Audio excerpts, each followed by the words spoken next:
चीन और जापान के बीच में टकराव कहां से शुरू हुआ, इसको समझिएगा और कैसे कैसे यह लगातार बिगड़ता चला गया। और आज अगर मैं कहता हूं कि युद्ध का सायरन बज रहा है तो उसका कारण क्या है। दरअसल जापान के समंदर में, जापान के सामने के समंदर में चीन और रूस, इन दोनों के फाइटर जेट्स उड़ान भर रहे थे। साझा अभ्यास कर लीजिए, सॉटी पर थे, लेकिन समंदर के भीतर उड़ान भर रहे थे।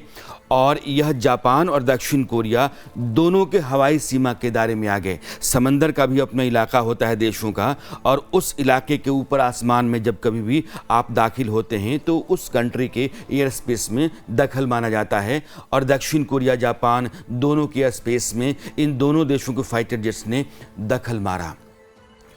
अब उसके बाद दोनों देश नाराज हुए और दोनों ने उन लड़ाकू विमानों के लिए अपने विमान लगाए। लेकिन चीन और रूस के जो फाइटर जेट्स थे, उन्होंने जापान और दक्षिण कोरिया के उन फाइटर जेट्स को भगा दिया।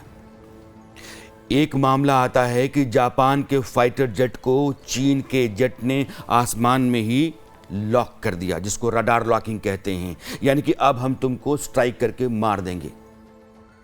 जापान की सरकार ने इस पर सख्त नाराजगी जताई, लेकिन चीन कह रहा है कि नहीं, ऐसा हमने किया नहीं था। दरअसल जापान के फाइटर जेट्स सॉर्टी भरने, उड़ान भरने में बाधा डाल रहे थे, लेकिन हमने रडार लॉकिंग नहीं की थी। हालात यहां हैं। अब बारी बारी से कैसे कैसे बिगड़े हैं वो आपको समझाता चलता हूं। 7 नवंबर को जापान की जो नई प्रधानमंत्री हैं ताकाइची, उन्होंने संसद में बयान दिया। बयान क्या था?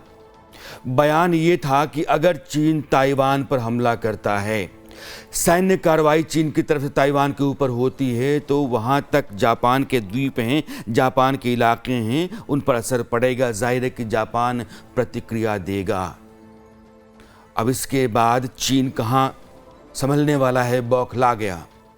3 दिसंबर को ताइवान का चीन पर हमला करने के लिए ड्रिल करने का आरोप लगाया ताइवान ने कि आसपास दूसरे देशों के शिप के जरिए चीन ताइवान के ऊपर हमला करने के लिए अभ्यास कर रहा है। 6 दिसंबर को चीन ने जापान के विमानों को 2 बार रडार लॉक किया, जिसका जिक्र मैंने किया कि 6 दिसंबर को चीन और रूस के विमान हवा में थे प्रशांत महासागर के ऊपर। जापान के विमान भी फाइटर जेट्स सामने आ गए। F-15 जो अमेरिकी फाइटर जेट्स हैं, उनको लॉक किया था चाइनीज फाइटर जेट्स ने। और 9 दिसंबर को 2 रूसी T-95 बॉम्बर और 2 चीनी H-6 बॉम्बर, यह दोनों साझा अभ्यास पर या उड़ान पर निकले, यानी कि रूस चीन के साथ आ गया। अक्सर ऐसा होता रहता है। और दोनों देशों ने कहा कि इस इलाके में कोई भी आता है तो फिर वो चैन से नहीं बैठ सकता है, उसको बख्शा नहीं जाएगा।